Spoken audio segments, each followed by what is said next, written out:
Hey y'all, it's Granny back with another Squirrel Talk. Today we are going to talk about proper spell construction and how to do it, and I'm going to show you a few examples so that you have a better idea.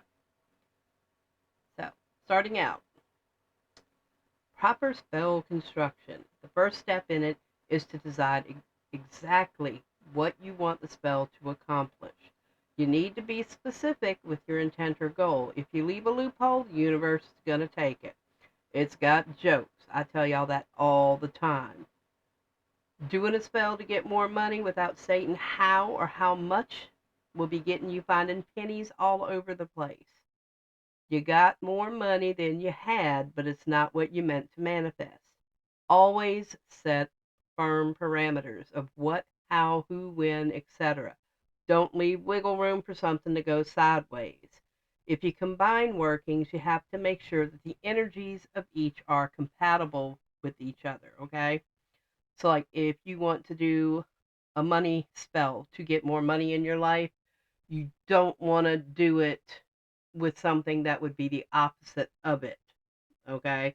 Like being able to get a credit card and if you have bad credit, because if you get that credit card, you're going to be losing out more money because you're going to have another bill to pay. Don't combine things that don't work together, all right? Now, when deciding what to use, you got to research the best energy to use for each intent or purpose and how you want to manifest things. Examples are for change, if you want to manifest change. Water energy works best for gentle shifting of things. Air energy works best for changing things at a distance or through communications. Fire works best for fast and or a complete metamorphosis. Earth energy is better for changes through growth or for endings. Money in abundance or prosperity. Earth energy would be best for new beginnings, like new jobs, fresh starts, or promotions with raises. Fire energy gives speed to the influx. Air energy is for investments. Water energy would be best for spells that you want to feed and sustain the influx of said money. Look at what you want to do, what is associated with it, what kind of energy works with it best. Once you decide the type of energy that works best for your spell, look at the ingredients and tools to aid this purpose. You want to match the elemental energy, earth, air, fire, and water, to your goal's energy, the requirement of it, and choose herbs that correspond to those spells that have the elemental energy that you desire. You can also match gender energy, masculine or feminine, by the intent or how you want it to manifest. Most fire energy tends to be masculine, while water energy is feminine. Feminine energy tends to be for growth, fertility, gentle building of the goal.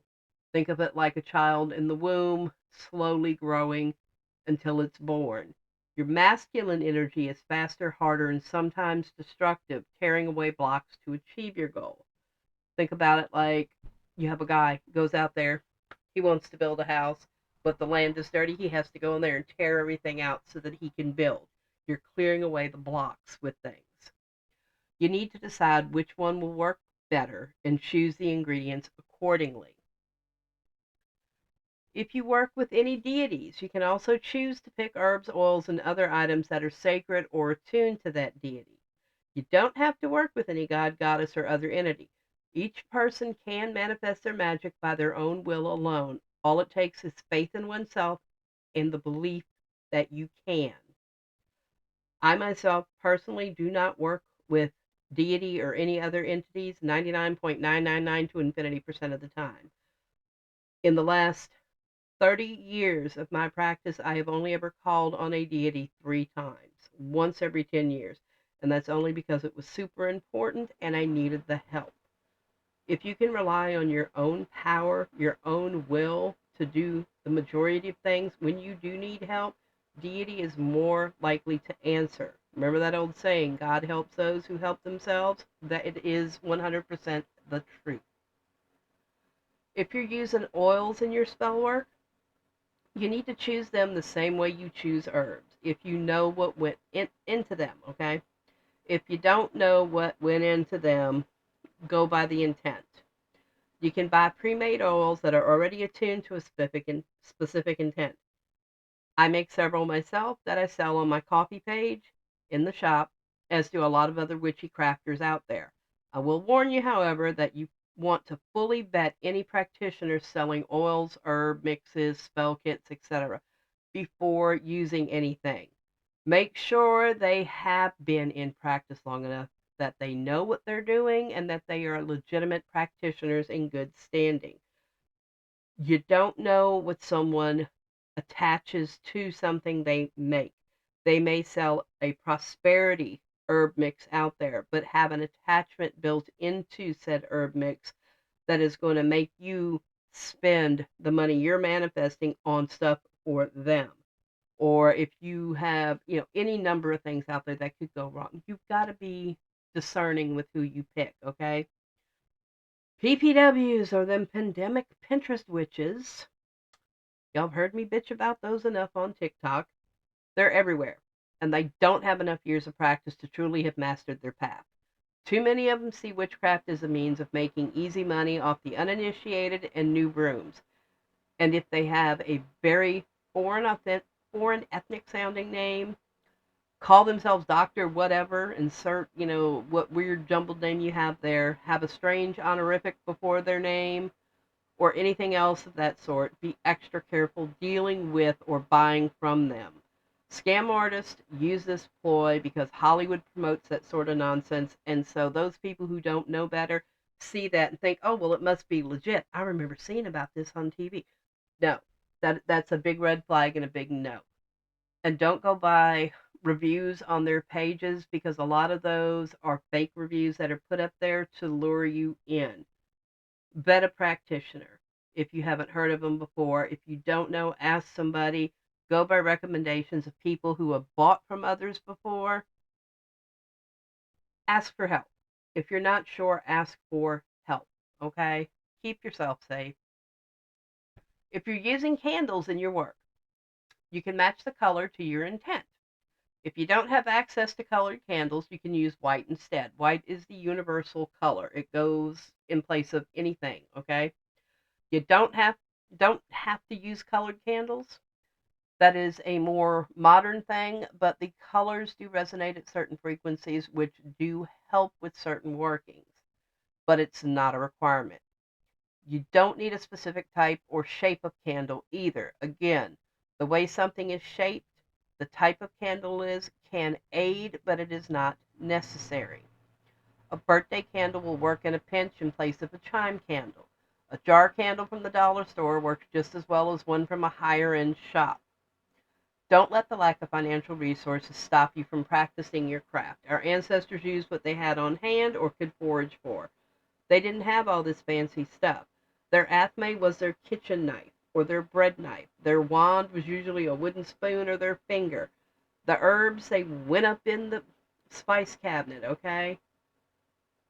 Use what you have, if that's what you have. You don't have to go in debt to practice your craft. Also, remember, Gen X motto, reduce, reuse, recycle. Save those glass jars from pickles, relish, pasta sauce, whatever.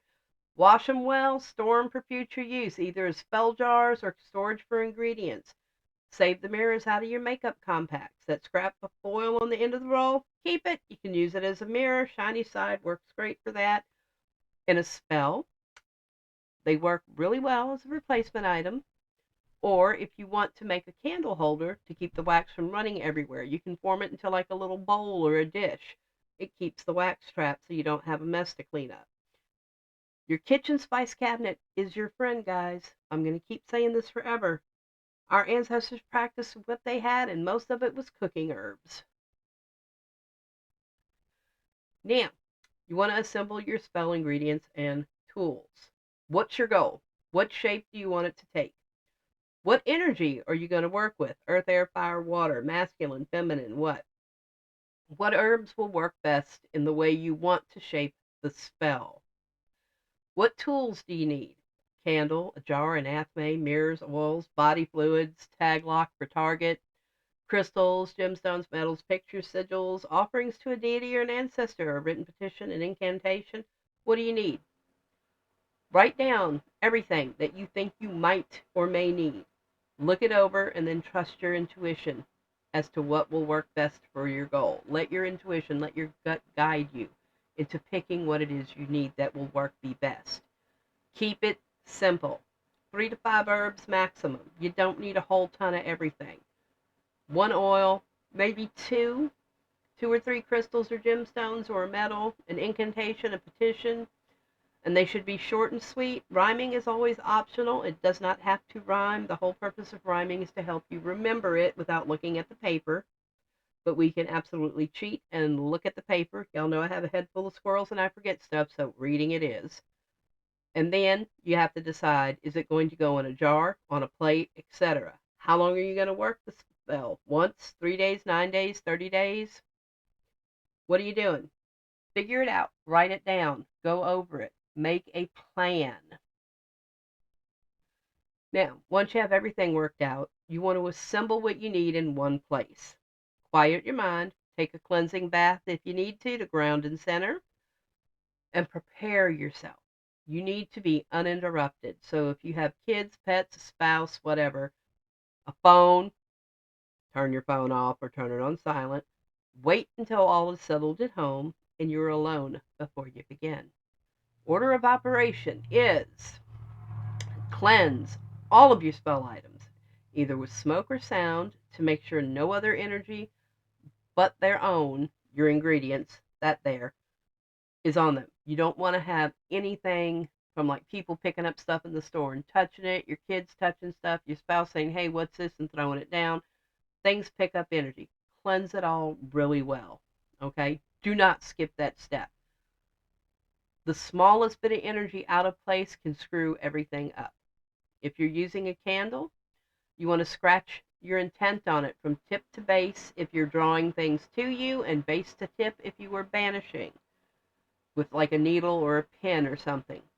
You want to put a few drops of oil on your finger and anoint the candle, tip to base again for drawing, base to tip for banishing, all the way around it. Set the candle in the holder or stick it to a plate by melting, the end a bit and holding it in place until the wax hardens again and it stays upright. If you're using a jar candle, you can use a piece of paper or a sticker to adhere the intent on the outside of the jar. Heat the wax with a hairdryer or a heat gun to about 3 inches down from the top. Then add your oil, your herbs into the wax, stir it around a little bit, then let it harden again. You only need a small amount, okay?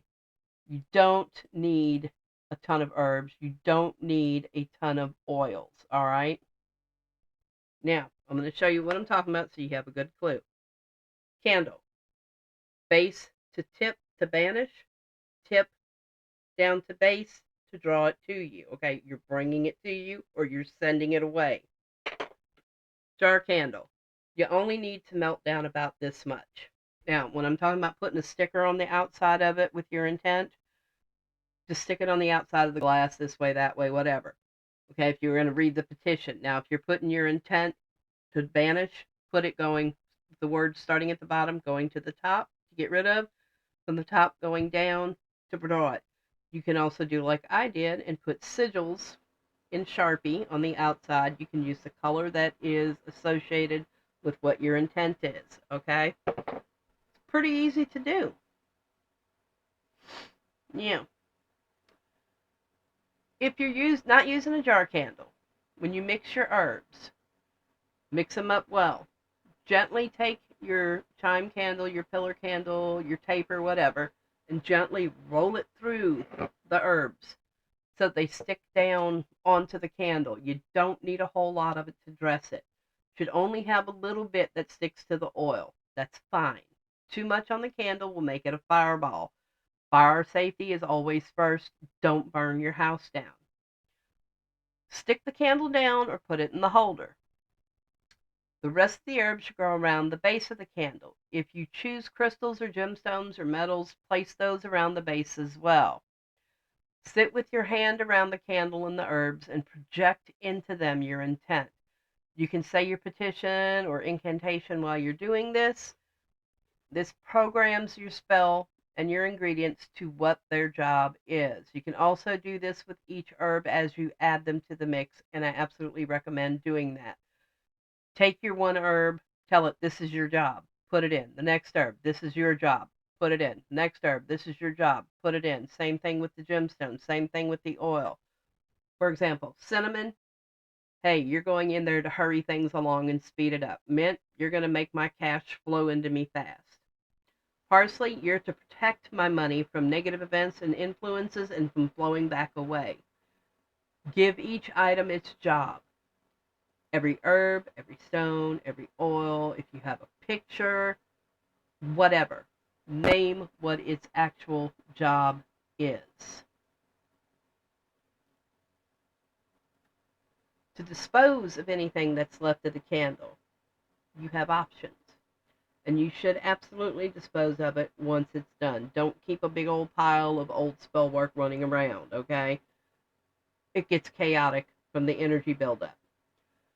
You want to take your candle leftovers or your jar spell, bury it somewhere off the property if it's a baneful working or a banishing working. Bury it upside down with the lid facing down if it's a jar, or just bury it deep where it's not going to be dug up, not going to be disturbed. It can be out in the woods, somewhere, just off of your property. If it's a drawing spell bringing things into you, you can bury it on your property. If you can't bury the baneful or banishing working leftovers, take them, toss them into running water. You want to make sure that it's flowing at a good current so that it takes it and carries it away from you. Rivers, creeks, oceans, streams, those all work well. But for God's sake, do not flush them. P-traps on your drains hold water in them, and that water that is trapped in the P-trap can hold energy. We don't flush our spell work, okay? If you have a jar candle spell and it's done, add some boiling water to the jar to loosen up the remaining wax, oil, and herbs in there, and go pour the yuck out somewhere off of your property. If you have to transfer it to another jar to be able to do that, that's fine.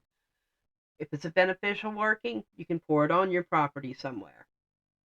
No matter which type of jar spell it is, after cleaning the jar, you can keep it to reuse or recycle it. Be sure to smoke or sound cleanse it before you reuse it.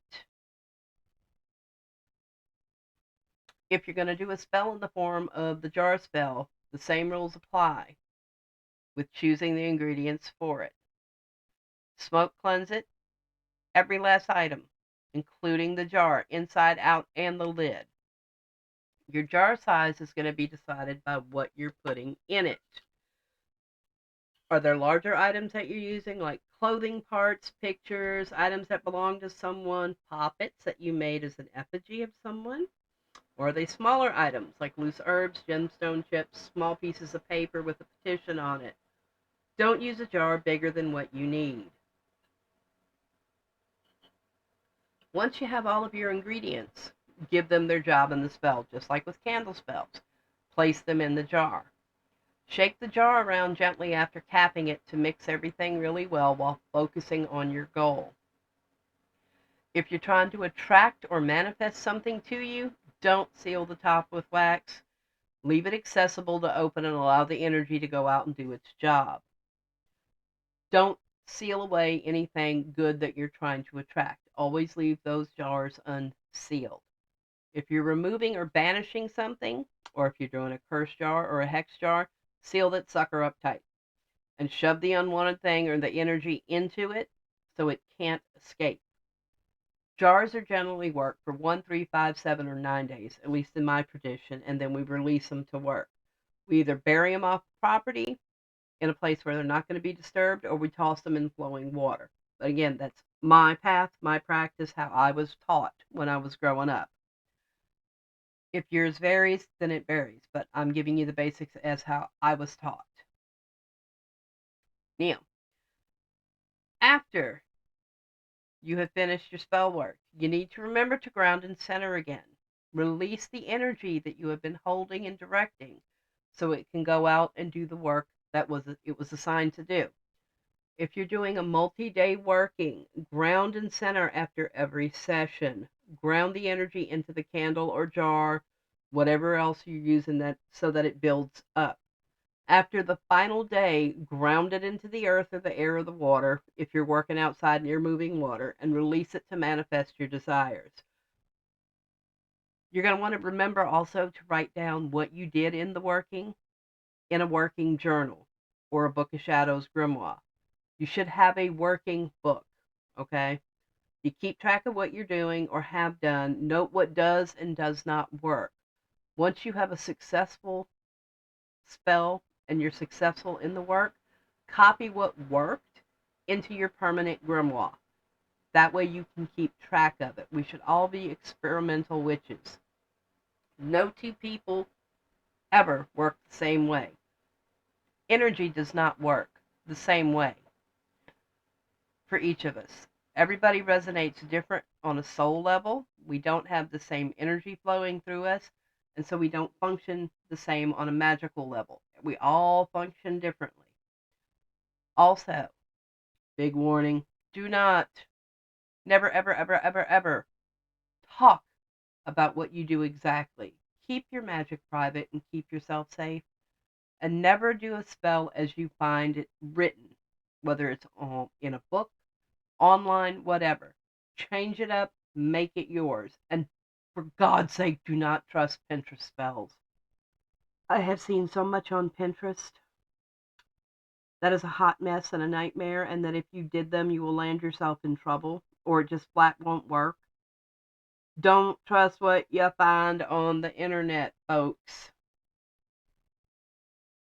Common sense. We want to use common sense. Don't blindly believe things. Experiment. Change things around. Find what works for you. Develop your own spells. You are perfectly capable of doing it. So, if you have questions, get my email address. It's listed up in my bio for the page here on YouTube. And as always, I love you guys, and I will see you later.